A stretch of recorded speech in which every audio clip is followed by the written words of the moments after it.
Hello student, 12th standard example sum 1.4. If A is a non-singular matrix of odd order, non-singular matrix na determine A value not equal to 0 ஆகும். ஆனா but determine value plus 1 பாசிட்டிவா இருக்கலாம் நெகட்டிவாவும் இருக்கலாம். பாசிட்டிவாவும் இருக்கலாம் நெகட்டிவாவும் இருக்கலாம். Next odd order அப்படினு சொல்லி கொடுத்தாங்க. odd order நமக்கு 1 cross 1 1 cross 1 3 cross 3 5 cross 5 7 cross 7 இது நமக்கு order 1 cross 1 3 cross 3 5 cross 5 7 cross 7 உடைய ஆர்டர் என்ன 1 cross 1 ல 1 சொல்லி எடுத்துக்கணும் 3 cross 3 ல 3 எடுத்துக்கணும் 5 cross 5 ல 5 7 cross 7 ல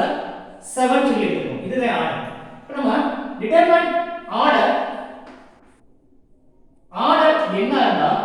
determine adjoint A ங்கற ஒரு ஃபார்முலாவை பார்க்கலாம் determine adjoint A equal a power n minus 1 எப்ப அப்படினா ஆர்டர் n இருக்கும்போது a power n minus 1 இங்க ஆர்டர் கொடுத்தாங்க ஆர்டருக்கான ஃபார்முலா நமக்கு n equal 2m plus 1 where m equal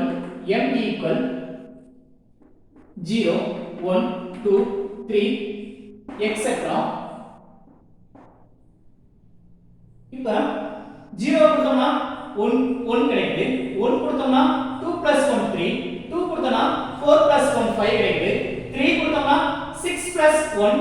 7 கிடைக்குது நெக்ஸ்ட் ஃபார்முலா போயிடலாம் determine adjoint A equal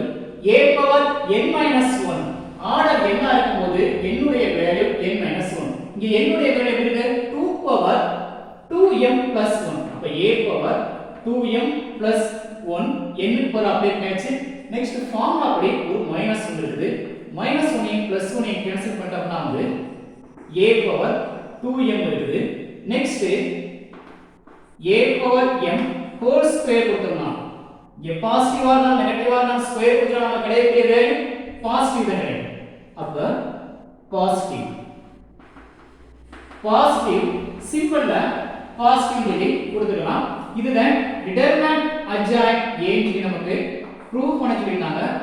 determine adjoint A is positive இப்ப determine adjoint A is positive சொல்லி நம்ம prove பண்ணியாச்சு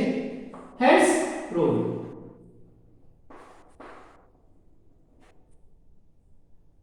Thank you student காப்பி பண்ணிக்கங்க மறக்காம பழனி மேக்ஸை சப்ஸ்கிரைப் பண்ணிக்கங்க